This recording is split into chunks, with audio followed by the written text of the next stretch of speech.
Welcome to day 4. When you finish today, you're going to be more than halfway through with this thing. Congratulations. If you're already abstinent for 4 days, I would argue the vast majority of people who take on this challenge haven't had 4 days off of drinking, sometimes in decades. Good on you.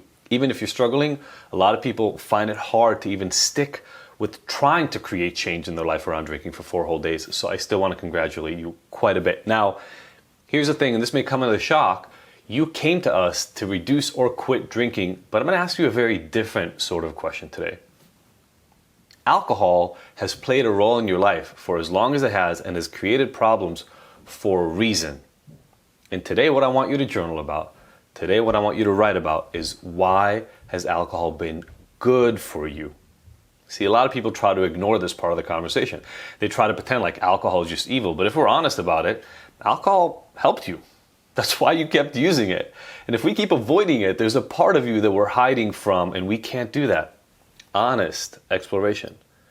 What is it that alcohol has provided in your life? Once we do that, you can accept that part of yourself and we can move forward and transform. Individualized transformation is the third piece. I'll tell you for myself, I was 14 years old when I started drinking.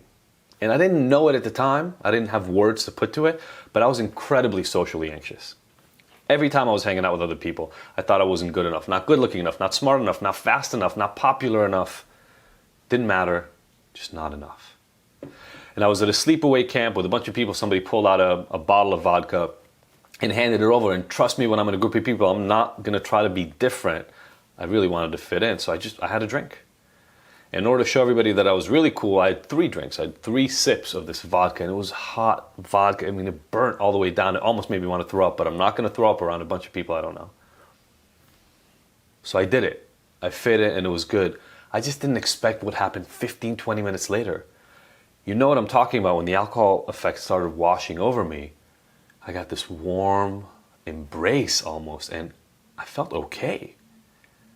For the first time that I remember ever, I didn't care if the guys thought I was cool as them or not. I didn't care how good looking I was or how popular I was. I could talk to girls without being anxious.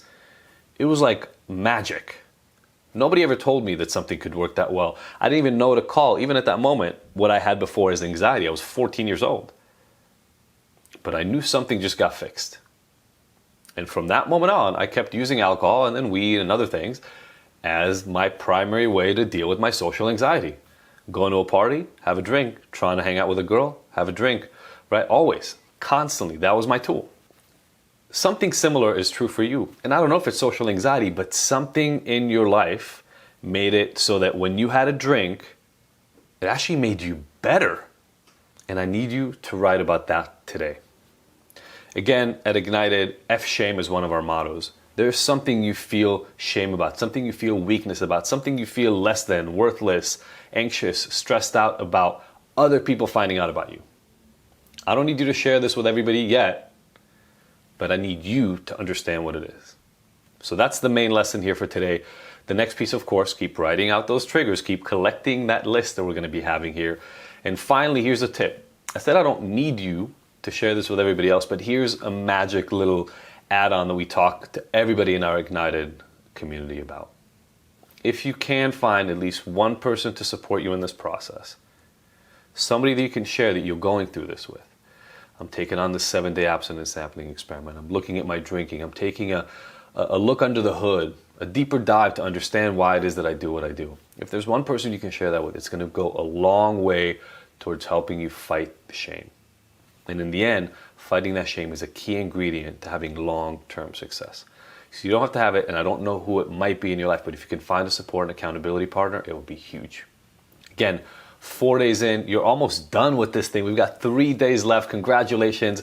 Finish today, print it out, fill it out, and I will see you tomorrow.